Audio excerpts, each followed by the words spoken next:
মুসলমান ভাইরা আমার,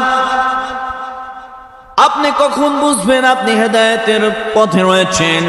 চারটি আলামত যদি আপনার মধ্যে থাকে তাহলে আপনি বুঝতে পারবেন আপনি হেদায়েতের পক্ষে রয়েছেন, হেদায়েতের উপর অবিচল রয়েছেন, হেদায়েতের উপর টিকে রয়েছেন। এই জন্য চারটি আলামত আপনার মধ্যে রয়েছে কিনা আপনি ভালো করে খেয়াল করুন। এক নম্বর হচ্ছে নামাজ। আপনার মধ্যে যদি নামাজ থাকে তাহলে আপনি হেদায়েতের পথে রয়েছেন। ইন্নাস সালাতা কানাত আলাল মুমিনিনা কিতাবাম মাওকুতা। আল্লাহ রাব্বুল আলামিন নির্দিষ্ট সময়ে মুমিনদের উপরে নামাজ ফরজ করেছেন। এই জন্য নামাজ যে আদায় করবে ওই ব্যক্তি হেদায়েতের পক্ষে রয়েছেন, হেদায়েতের পথে রয়েছেন। আল্লাহ রাসূল সাল্লাল্লাহু আলাইহি ওয়াসাল্লাম হাদিসের মধ্যে বলছেন, আল্লাহ রাসূল কি বলছেন? আল্লাহ রাসূল বলছেন, আউয়ালু মা ইউহাসাবু বিহিল আবদু ইয়াউমাল কিয়ামাতিস সালাহ। কিয়ামতের ময়দানে সর্বপ্রথম নামাজের হিসাব নেওয়া হবে। বান্দার সর্বপ্রথম হবে নামাজের হিসাব। এই জন্য নামাজের গুরুত্ব আল্লাহ রাসূল দিয়েছেন, আল্লাহ তাআলাও দিয়েছেন। যার নামাজ নাই তার দিন নাই। লা সালাতা ইল্লা বিল ইসলাম। আপনার ইসলাম, আপনার নামাজ নাই, আপনার দিন নাই, আপনার নামাজ নাই, আপনার ধর্ম নাই। এই জন্য যে নামাজ পড়ে না ওই ব্যক্তি হেদায়েতের পক্ষে নাই, হেদায়েতের পথে নাই। আর যে নামাজ আদায় করে সেই হেদায়েতের পথে। জোরে বলেন ঠিক কিনা? মুসলমান ভাইরা আমার, আল্লাহ রাসূল সাল্লাল্লাহু আলাইহি ওয়াসাল্লাম ডাক দিয়ে বলছেন, ও আমার উম্মতেরা, ভালো করে খেয়াল করুন, লক্ষ্য করুন, ভালো করে খেয়াল করুন, লক্ষ্য করুন। যারা নামাজ আদায় করবে, যারা 5 ওয়াক্ত নামাজ আদায় করবে, এই মুমিন বান্দা ওই ব্যক্তি মুমিন হবে। আর যে নামাজ আদায় করবে না মুমিন হতে পারবে না। আল্লাহ রাসূল সাল্লাল্লাহু আলাইহি ওয়াসাল্লাম হাদিসের মধ্যে ডাক দিয়ে বলেন, বাইনাল আবদু বাইনাল কুফরি তারকুস সালাম। মুসলমান এবং কুফর, মুসলমান এবং কাফেরের মধ্যে পার্থক্য হচ্ছে নামাজ। যে নামাজ আদায় করবে সে মুমিন মুসলমান, আর যে নামাজ আদায় করবে না মুসলমান থেকে খারিজ হয়ে যাবে। আমার রাসূল সাল্লাল্লাহু আলাইহি ওয়াসাল্লাম ডাক দিয়ে বললেন, মুসলমান শোনো, উম্মতি মুহাম্মাদিরা শোনো, শোনো, শোনো। আস-সালাতু ইমাদুদ্দিন। নামাজ হচ্ছে দিনের খুঁটি, দিনের স্তম্ভ। এই দিনের খুঁটি হচ্ছে নামাজ। শুধু তাই নয়, তাই নয়, আল্লাহ রাসূল সাল্লাল্লাহু আলাইহি ওয়াসাল্লাম অন্য হাদিসের মধ্যে বলেন, বুনিয়াল ইসলামু আলা খামসিন, শাহাদাতু আল্লা ইলাহা ইল্লাল্লাহু ওয়া আন্না মুহাম্মাদান আবদুহু ওয়া রাসূলুহু ওয়া ইকামুস সালাহ ওয়া ইতাউস যাকাহ ওয়া সাওমু রমাদান ওয়াল হজ। এখানে আল্লাহ রাসূল বলছেন, ওয়া ইকামুস সালাহ, নামাজ কায়েম করো। অর্থাৎ দিনের স্তম্ভ 5টা, দিনের খুঁটি, ইসলামের খুঁটি, ইসলামের পিলার, স্তম্ভ 5টা।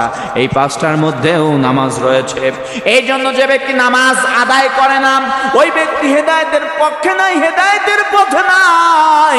এই জন্য যারা নামাজ পড়ে না হেদায়েতের পথে নাই।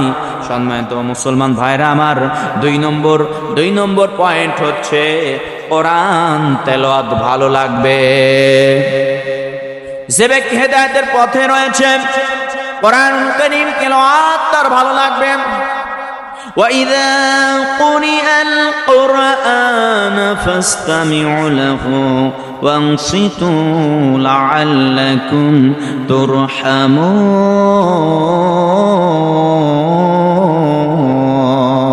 الله أكبر وَإِذَا قُرِئَ الْقُرْآنُ فَاسْتَمِعُوا لَهُ। যখন তোমাদের সামনে কোরআন তেলাওয়াত করা হয় তোমরা চুপচাপ কোরআন তেলাওয়াত শোনো, চুপি সরে কোরআন তেলাওয়াত শোনো, শ্রবণ করো। আর চুপি সরে যদি কোরআন তেলাওয়াত শোনো, চুপ থাকো, আল্লাহ রাব্বুল আলামিন তোমাদের উপর রহমত নাজিল করবেন, রহমত বর্ষণ করবেন। সুবহানাল্লাহ। এই জন্য মুসলমান ভাইরা, কোরআন তেলাওয়াত যাদের ভালো লাগবে ওই ব্যক্তিটি হেদায়েতের পথে রয়েছে। আর কোরআন তেলাওয়াত যার ভালো লাগে না ওই ব্যক্তিটি হেদায়েতের পথে নাই। 2 নম্বর পয়েন্ট হচ্ছে কোরআনুল কারীম তেলাওয়াত ভালো লাগবে। আপনি কোরআন শুনলেই আপনার মনের মধ্যে শান্তি লাগবে, মনের মধ্যে শান্তি লাগবে। তাহলে বুঝতে পারবেন হ্যাঁ আপনি হেদায়েতের পক্ষে রয়েছেন, হেদায়েতের পথে রয়েছেন। গান ভালো লাগে না, কোরআনুল কারীম তেলাওয়াত আপনার ভালো লাগবে, এটা আপনি হেদায়েতের পথে রয়েছেন, এর নমুনা, এর সিম্পটম। মুসলমান ভাইরা আমার, 3 নম্বর হচ্ছে 3 নম্বর, গুনাহ করতে ভালো লাগে না, গান শুনতে ভালো লাগে না, পাপ কাজ করলে মনে অনুশোচনা জাগে, গুনাহ করতে খারাপ লাগে, ওই ব্যক্তিটিও হেদায়েতের পথে রয়েছেন। আল্লাহ তাআলা ডাক দিয়ে বললেন, ইয়া আইয়ুহাল্লাযীনা আমানু তুবু ইলাল্লাহি তাওবাতান নাসুহা। আল্লাহ তাআলা ডাক দিয়ে বললেন, হে ইমানদারগণ, যারা ঈমান এনেছো, তোমরা আল্লাহর কাছে, আমি আল্লাহর কাছে তওবা করো, তওবাতুন নাসুহা করো, একনিষ্ঠভাবে তওবা করো, আমি তোমাদের জীবনের গুনাহগুলি মাফ করে দিব।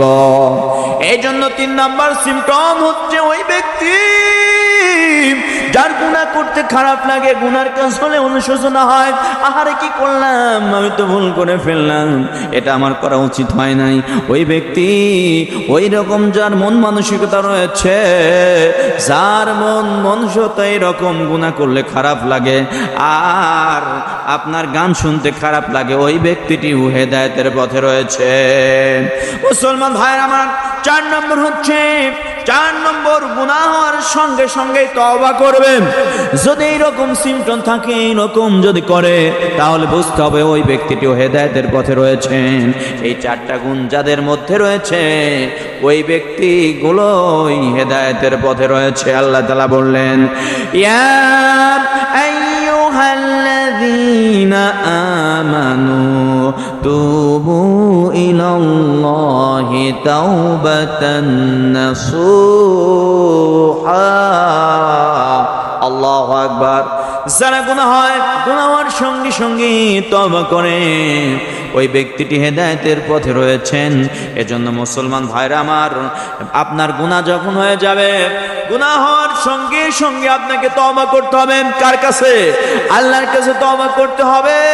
আল্লাহর কাছে তওবা করলে আল্লাহ তাআলা মাফ করে নেবেন, মাফ করে দিবেন। ইহুদিদের মধ্যে, ইহুদি ধর্মের মধ্যে রয়েছে যারা খ্রিস্টান রয়েছে, খ্রিস্টান ধর্ম পালন করেন, এই খ্রিস্টানগুলো যদি গুনাহ করে ফেলে, কোনো পাপ কাজ করে ফেলে, তাহলে খ্রিস্টানগুলোর নিয়ম হচ্ছে তাদের ক্ষমা পাওয়ার জন্য তাদের গির্জায় যেতে হয়। গির্জায় যে তাদের যারা পাপ রয়েছে, ফাদার রয়েছে, ফাদারের কাছে গিয়ে অনুশোচনা করতে হয়।